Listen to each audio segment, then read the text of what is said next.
Okay, so good afternoon class. So today, manonood lang tayo ng movie, okay, ni Martin Heidegger, The Question Concerning Technology. Okay, so tingnan natin mabuti kung ano ibig sabihin ng kanyang movie. Okay, share screen lang ako. Technology. Today, when we think of technology, we instantly think of the tools that are integrated into our everyday routines, and essentially they're there to make life easier for us, like a TV, a microwave, an air conditioner, a laptop, a camera, Beats headphone, an iPhone. The list continues on and on and on and on and on. Sometimes we don't even think twice about what technology does for us every day. We even take it for granted.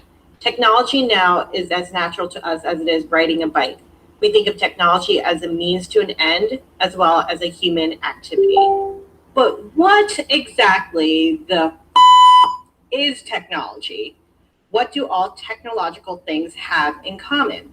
We are going to discover what exactly technology is in Martin Heidegger's The Question Concerning Technology. I'll try to keep the Heidegger isms to a limit by trying to simplify his concepts as well as make this an enjoyable presentation for you as it is for me.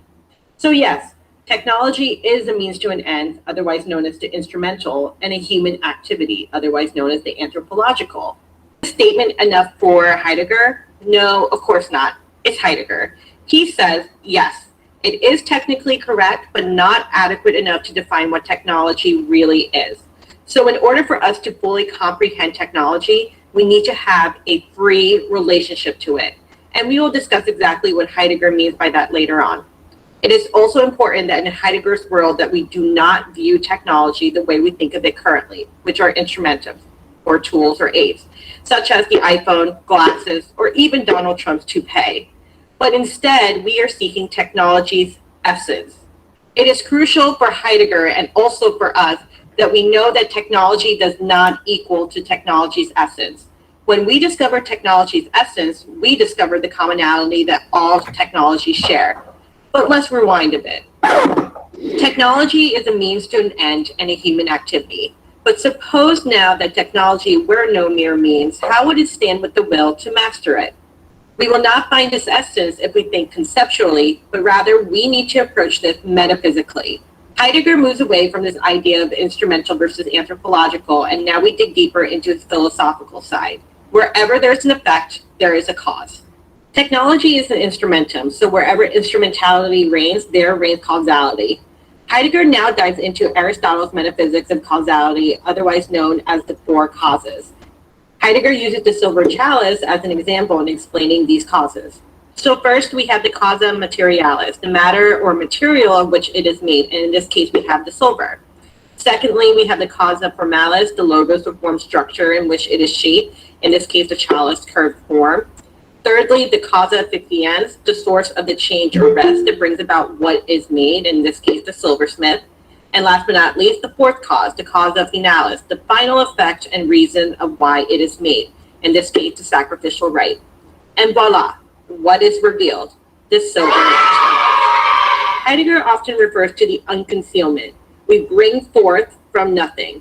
We think of an idea and make it into something tangible. Unconcealment equals altheia. Altheia is Greek for truth. Technology is a mode of revealing. Technology comes to presence in the realm where revealing and unconcealment take place, where altheia, truth, happens. We introduce meaning where there used to be a vague conception. But how is technology revealing? Heidegger infers that we must think of revealing or bringing forth as poiesis, not only handicraft manufacture, not only artistic and poetical bringing into appearance and concrete imagery is a bringing forth poiesis. In other words, we must be sensitive and, so to speak, poetic to what is, for what presences are laid out before us. Another important term Heidegger mentions is the word techne, which is skill, technique, and also the arts of the mind and the fine arts. Techne belongs to bringing forth to poiesis. It is something poetic. When one encompasses both poiesis and techne, one can reveal to us. So based on all of this information, is it safe to say that technology's essence is that it reveals altheia, or truth, to us? According to Heidegger, yes, but no. Heidegger uses the silver chalice to convey causality, but can this concept apply to modern technology? Modern technology goes beyond causality, and it has also changed the pattern, revealing something quite different and radically new. What is modern technology? It is too revealing. Only when we allow our attention to rest on this fundamental characteristic does that which is new in modern technology show itself to us. So are we only worried about technology, the essence of technology, because we are scared of what we created into the world? This is one of the fundamental questions that Heidegger tries to find an answer to. How is modern technology any different? There is something very distinctive about modern technology. We go farther away from poiesis and more towards techne, in which the revealing that rules in modern technology is the challenging, which puts to nature the unreasonable demand that it supply energy that can be extracted and stored as such. Unlike earlier times when man simply brings forth, today man challenges forth. In other words, we use and manipulate the resources nature gives to us to manufacture, to create, or to reveal technology that is man-made. However, Heidegger goes on to say that although the windmill is a technological device made by man, the idea of challenging does not apply here. Instead, the wind is left as is. Yes, we use it for energy, but the windmill does not unlock energy from the air currents in order to store it. The windmill is technology that satisfies human without hurting nature, and what Heidegger poses here is that perhaps we need more of these technologies. Then on the other end of the spectrum, man challenges resources when he mines coal or when he cultivates his farm soil. Agriculture is now the mechanized food industry. Air is now set upon to yield nitrogen, the earth to yield ore to yield uranium. For example, uranium is set upon to yield atomic energy, which can be released either for destruction or for peaceful use. When we challenge nature's resources, we always want the maximum yield at the minimum expense. So what do we also do? We store energy if we are not using it. Such challenging happens in that the energy concealed in nature is unlocked. What is unlocked is transformed. What is transformed is stored up. What is stored up is in turn distributed, and what is distributed is switched about ever anew. According to Heidegger, these are all ways of revealing, but it is revealing that never comes to an end. Now, this is where it gets tricky. Heidegger often uses the term Bestand, or the standing reserve, to essentially describe how man perceives resources. Man no longer sees them for what they actually are, but instead sees them as ways to fulfill man's needs. Heidegger uses the Rhine, a famous European river, as an example. He argues that man no longer sees the Rhine for what it is, which is a large body of water, a river, so we don't see it as this, or this, or this. But instead, we see the Rhine as this, and this. Instead, a hydroelectric plant is set into the current of the Rhine to produce electricity for man. Man does not see the river's natural tendencies, but rather only sees the power it will give to him, and therefore he sees it as a standing reserve. Another term Heidegger frequently uses is Gestell, or enframing. We challenge and see things as standing reserves because we are constantly enframing everything around us. Enframing means the gathering together of that setting upon, which sets upon man, i.e. challenges him forth, to reveal the real in the mode or ordering as standing reserve. When we enframe, we unconceal the standing reserve. We lose sight of the things that do not fit in the standing reserve category back into concealment. When we enframe, as humans, we always view how nature should fit with us instead of viewing how we should fit with nature. We are a very narcissistic race in general.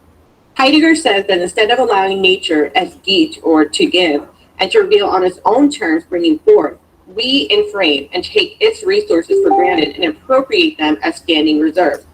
When we see this, we actually see this. When we see this, we actually see this. And when we see this, we unfortunately see this. We are questioning concerning technology in order to bring to light our relationship to its essence. Enframing is the essence of modern technology. Does this mean that we see the entire world as our standing reserve? Let's look at a contemporary example that eloquently addresses the standing reserve, Gestell, or enframing, and also Heidegger's concerns about the danger of technology. We see how even at the peak of human survival, we still use or enframe the universe as an alternate home. We've completely destroyed Mother Earth because we continue to enframe and see it as our standing reserve. Where enframing reigns, there is danger in the highest sense. We see the danger that technology has on the world today, like pollution, the extinction of animals, and global warming. The amount of stuff and garbage we accumulate over time can very well be a scene right out of WALL-E. Heidegger conveys that technology can work against us, that not only are we harming nature, we are also harming ourselves. But going back to poesis, Heidegger also infers that since enframing is also a way of revealing, man also has the power to save.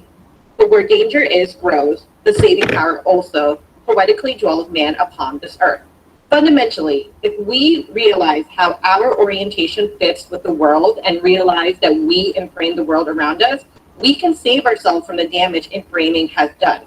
When we do this, we achieve a free relationship with technology. Yes, according to Heidegger, we cannot escape the fate of technology, but we should always question technology in order to avoid such catastrophes such as global warming. We must question how to use technology without hurting the world around us. We need to go back to not only encompassing techne, but also encompassing more poesis. Heidegger surmises that the human race as a whole need to be more like poets in bringing forth. As poets or artists, we need to see the world for what it is, because art and poetry also reveals aletheia. Aletheia is truth, and technology reveals just that. With this unconcealment, we can use technology to also save us from technology. The closer we come to the danger, the more brightly do the ways into the saving power begin to shine, and the more questioning we become. For questioning is the piety of thought.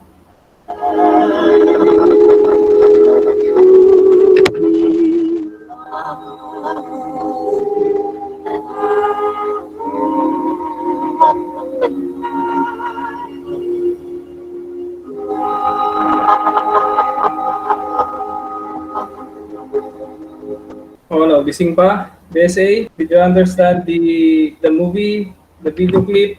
Nakuha ang idea ni Martin Heidegger? Anybody from the group? Medyo po. Medyo. Okay. I'll ask you one by one. Please give me one word na tumatak. Okay? Na tumatak sa inyo. Yung pinanood natin. Okay? Let's start with Lizelle. One word. Na na-recall mo. One word. Althea po. Althea. Althea. Next. Climark. Enframing, sir. Enframing. Pag nasabi na, hindi na pwede Luis. Oasis po. Oasis. Next. Angelica. Modern technology. Modern technology. One word. One word lang tayo. Vanessa. Human activity. Next. Felipe. One word. Survival, sir. Survival. Ayan. One word. Ian. Ian. Tekne po. Tekne. Correct. Francine. One Tekne word. po. Unconcealment. Again, sorry. Unconcealment po. Concealment. Correct. Next. Mike. Carcueva. One word. Danger po. Danger. May. Karil. Essence. Essence. John. Raymark. Truth po. Truth. Correct. Mika. Nature po. Nature. Laika. One word. Instrumentums po. Instrumentum. Next. Kailin. Reveal po. Reveal. Next. Maynel. Causa efficiency po. Osai. Efficiency. Next. Sean Michael. Technology po. Nabigay na yung technology. Computer. Nabigay ba si computer? Laptop. Laptop o computer ang binigay? Okay, anyways, pwede na din. Sige. Julia, one word. Sir, ako po. Sino yun? Vanessa? Apo. Hindi po sir, sasagot lang po. Instrumentums po. Instrumentums. Nabigay na bang instrumentums kanina? Para nabigay na. Nabigay na yung instrumentums. Sarinig ko na siya. What else? Other word. Free relationship po. Free relationship. Free. Okay. Next. Julia. Aaron. One word. Revelation po. Revelation or reveal. Next. Charmaine. Charmaine. Art po, sir. Art. Michaela. Art po. Thank you. Michaela. One word. Oh, Cyril. One word. Ha? Ano yun? Ulit? System po. System. Next.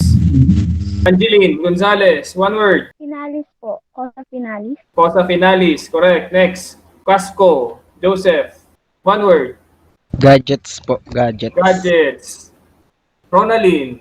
One word. Sir, piety po. Mighty. Israel. One word. Knowledge po, sir. Knowledge. Ruby. Dayan. One word. Revealing po. Reveal. Next. Joanna.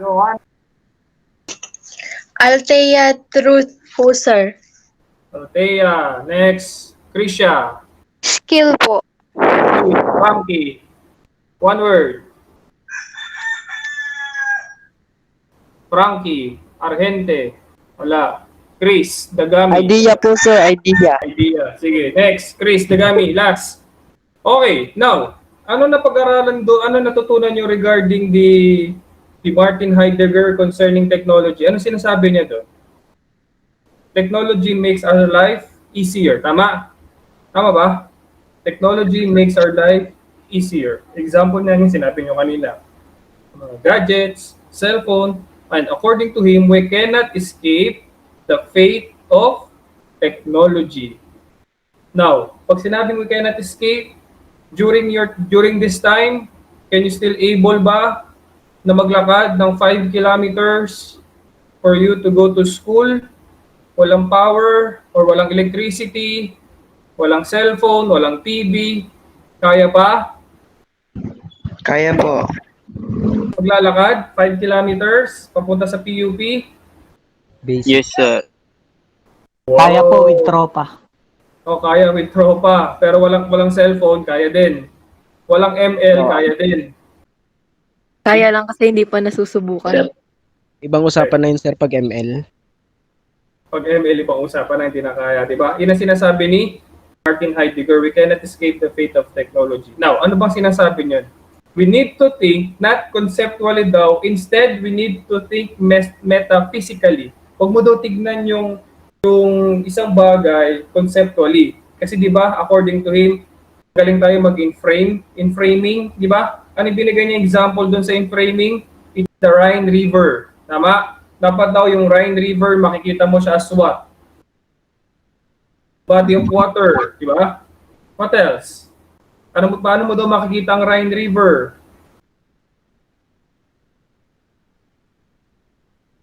The river itself nga po, sir, hindi po yung essence or yung naibibigay ng river sa tao.